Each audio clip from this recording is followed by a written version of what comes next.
So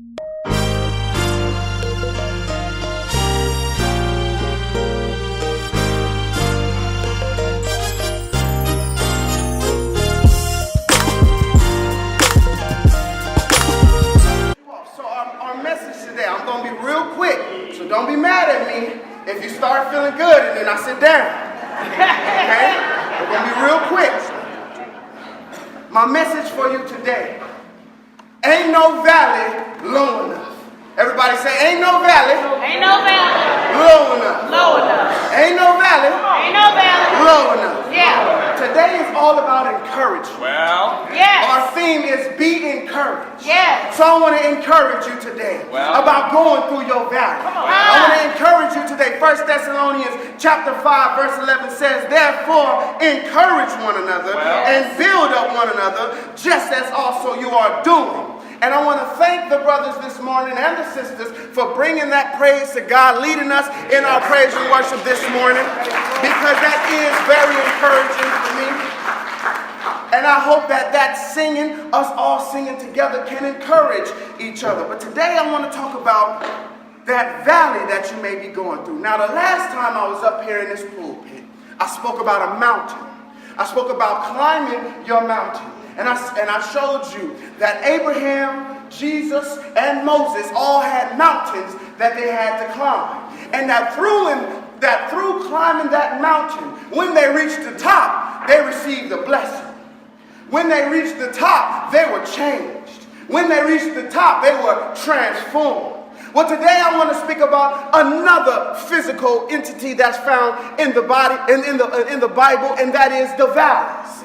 Because a valley is also a place where transformation happens. A valley is also a place where change happens, and a valley is also a place where blessings are given. Now let me make this plain for you. A valley is a low point between a mountain or a hill. And sometimes in our life, come on, y'all listen to me now. Sometime in our life, we feel like we at a low point. Sometimes we get to our life where we feel we at a low point. And so when you're going through that valley, I want to remind you, ain't no valley low enough to keep you from God. Now, it's an oldie, but it's a goodie. That's right. And if it ain't broke, don't fix it. That's right. So let's get with it.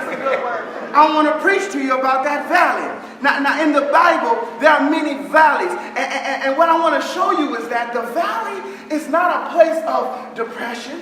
The valley is not a place of defeat. The valley, though, is a place where the battle occurs. I said the valley is the place where most battles occur. So if you find yourself in a low point, if you find yourself in a valley, you haven't been defeated, but it's time to fight. To fight for your life. And so that's going to be my message for you today. So what is that valley? It is that low point. Now listen, as sure as you know that God is the creator and the sustainer of all living things, then you need to know that as you are in that valley, he goes ahead of you and he leads you through it. He goes ahead of you and he leads you through it. So, as the song says, ain't no mountain high enough, ain't no valley low enough, ain't no river wide enough to keep me from you. So there is none that can keep you from God. Now, the low point is not an end. If you are surrounded by confusion, by sin, in a deep and dark place, separated from God, deep in your loneliness, deep in your insecurities, deep in your depression. Somebody hear me this morning. Deep in your unhappiness, I want to encourage you that there is no valley low enough that God cannot reach you. The valley is not your place of defeat, but it is the place of battle. So the valley, let me show you guys 1 Samuel chapter 17 verses 2 and 3. It'll show you. Now you can go there on your own sometime. I got to keep this short, but listen up. The battle between the Philistines and the Israelites, where David fought Goliath, guess where they fought? In a valley. In a valley. And just like in that battle, David felt like Goliath was bigger than him. Goliath was bigger than David. Never mind the feeling like he was bigger than David. He was stronger than David. He was a warrior. David was not. And so in your valley, you might feel like David. You might feel like what you're going up against is bigger than you. You might feel like what you're going up against is stronger than you. You might feel so insignificant, but ain't no valley low enough to keep you from God. Because though you might not have the power to make it through, God has the power to pull you through. Amen. Somebody hear me this morning. Somebody hear me, other than these two sisters this month. Somebody hear me in here today. We acting like we ain't been through some valleys. We talked about climbing our mountain, and you like that high point. It sounds good. I climbed my mountain. Jesus, he blessed me with something. But now that we talking about the low point, you want to get quiet. No, sir. No, sir. Come on now. You may be up against something bigger than you. You may be up against disease. You may be up against depression. You may be up against despair. It might feel bigger than you. But Philippians 4:13 says, I can do all things through Christ who strengthens me. So yes, even this thing, even this valley can be overcome through Christ. When God is with you, the impossible, guess what, becomes possible. Just like David defeated Goliath by the power and the faith that he had in God, so can you make it through your valley. Say, ain't no valley low enough. Ain't no valley low enough. Joshua, in Joshua chapter 8, verses 11 through 35. Read it on your own time. I got to keep it short. But in Joshua fought many battles, not just this one, but he fought many battles. But in this battle against the king of Ai, between Bethel and Ai, he fought this battle. Guess where the battle was? In a valley. In a low place. In a place where it could be surrounded by confusion, wilderness, darkness. Deep in that moment, he fought that battle against that place. And just like in that battle, you might feel outnumbered. Joshua was outnumbered. His men numbered about 5,000, but the people of Ai numbered about 12,000. My math, yes. He's outnumbered. Yes. You might feel like, and here's the real big problem, that there are more haters in your life than there are encouragers. And that's an issue that members in this church, everybody in this church, got to fix. We can't have more haters than we do encouragers. Because when you got more haters than encouragers, we start to feel outnumbered. Somebody hear me. I done been hated on a couple of times. You might feel insignificant in that valley, that everyone is against you. The haters, they outnumber the encouragers. But guess what? God has a plan for you.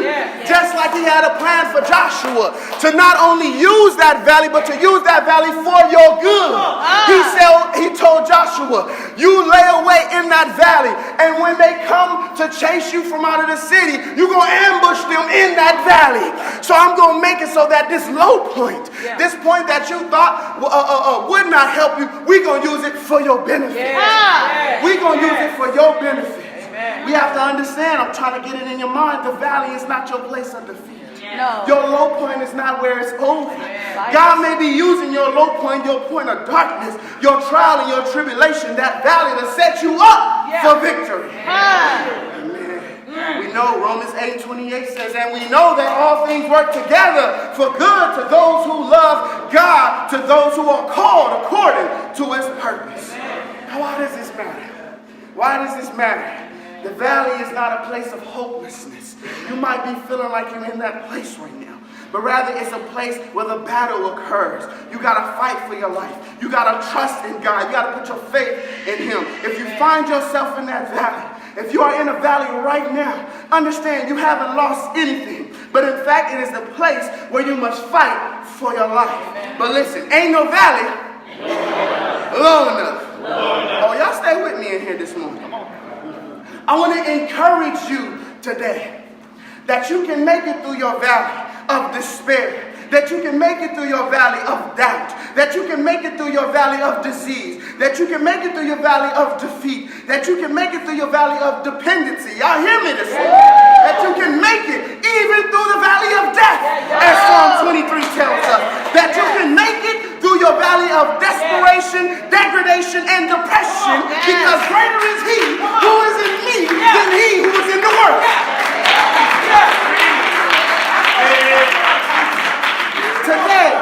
Today is all about encouragement. Trey, how I'm looking? That's awesome. All right. Today is all about encouragement.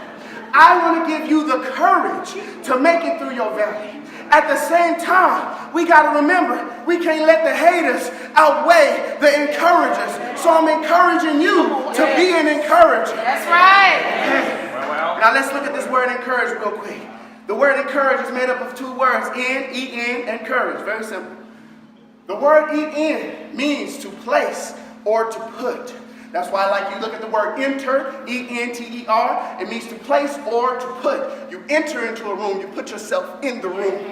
Courage means heart. Courage means heart. It means the ability to face all fears. Courage means I have heart. Now anybody seen the movie Baby Boy? Raise your hand. Oh, y'all ain't nervous to say you've seen it. Okay, good. Now, in the movie Baby Boy, Tyrese Gibson's character goes with a character by the name of Peanut, and they go to meet up with these individuals who had robbed Jody, which is Tyrese's character's name. And when they go to check them, to discipline them, they begin to punch them in their face. And they get up to one individual, and they draw back their fist, and he chucks his chin up high. No fear.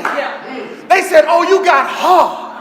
I'm trying to encourage you today. That's what heart looks like. I'm standing tall. I'm not afraid of this valley. I'm not afraid of what I'm going through. I'm not afraid of this low point. I'm going to get up high in just a minute. Y'all listen to me. Now let's just real quick. Put in some heart. Yes. That's encouragement. I got to tell you guys something. That I didn't bring that movie up for no reason. Tyrese's going through some things. We need to pray for him. Pray for Tyrese, because right now he's in a low point. I know you don't know him. I don't know him personally, but he's in a low point. That's right. And just like you would want somebody to pray for you in your low point, we got to pray for him in his low point. So right now we just need to keep that mindful. That he is going through something in his life. He got a low point, but ain't no valley. Ain't no valley. Right now, one more thing, one last thing. We're going to put some heart inside of you. We have to have the understanding. You may have no fear, that you can walk through that valley with no fear. We have to have the understanding. God is about to bring me out and make me greater than what I am right now. There was a time in my life I can recall. I went through a valley. I went through a low point. I didn't want to listen to God. I didn't want to go to church. I stopped going to church. I stopped preaching. I stopped doing all of the things that I had been doing since I was a very little boy. I was going through a low point in my life. I didn't want to listen to anybody. I wanted to indulge in alcohol. I wanted to indulge in women. I wanted to indulge in all the devices that the world had to offer me, because I was at my low point. I was in my valley. But you know what? I was just like the prodigal son. I said, give me my inheritance. Let me squander it on the riches of this world. I was just like him. I stopped doing those things. And I was laying in my valley so low. I was lost in that valley. But God said, get up. He said, get up from out that valley. He said, this is not the end for you, Christopher. This is not my place where I wanted you to be. You in that valley right now, but get up from up out of that valley. Satan has caught hold of your mind, but remember your creator in the days of your youth and the sacrifice that he has made for you. Get up. You should be on your feet right now. If God has brought you through a valley, you should be on your feet right now, because I know he brought somebody through that valley. I know that he has brought you through it. He brought you through that divorce. He brought you through that failed marriage. He brought you through that cancer. He brought you through those things. He brought you from them haters. You need to be on your feet, giving God some praise. Won't he do it? Won't he do it? Won't he do it? Won't he do it? I'm trying to tell you, if I didn't get out that valley, I couldn't preach this message this morning. I couldn't preach this message this morning if I was still in that valley. But I had to get up out that valley. Say, this is not the end for you. No. Then I start feeling guilty. I started feeling like, well, I was in that valley. I shouldn't be trying to be in the church. I shouldn't be trying to preach. I started feeling guilty for myself. Some of you might be feeling guilty for yourself. You in that valley. You feel like because you let yourself get to that valley that you feel guilty about something. You're condemning yourself. Jesus didn't come to condemn. He came to save you. So I had to get over myself. Some of us got to get over ourselves. I met a brother when I came to this church. I didn't do it by myself. I came to this church and they helped me get up out my valley. Brother Ware came to me. He said, I heard you used to preach. I said, yeah, but I'm taking a little vacation, you know. I'm taking a little break. He said, God don't take breaks on you. And preachers don't take breaks. The Bible says, preach the word. Preach the word in season and out of season. Reprove, rebuke, exhort with all long suffering and teaching. So I had to get over myself. Because I started feeling like I don't deserve his grace. I don't deserve his blessings. I don't deserve this ability. I don't deserve these things. But the funny thing about it is I didn't deserve it then and I don't deserve it now. You can't deserve it. So be encouraged this morning. Be encouraged just like he brought me up out of my valley. And I know he brought some of you out of your valley. You might see somebody going through a valley. You need to encourage them. Be encouraged. The message is yours.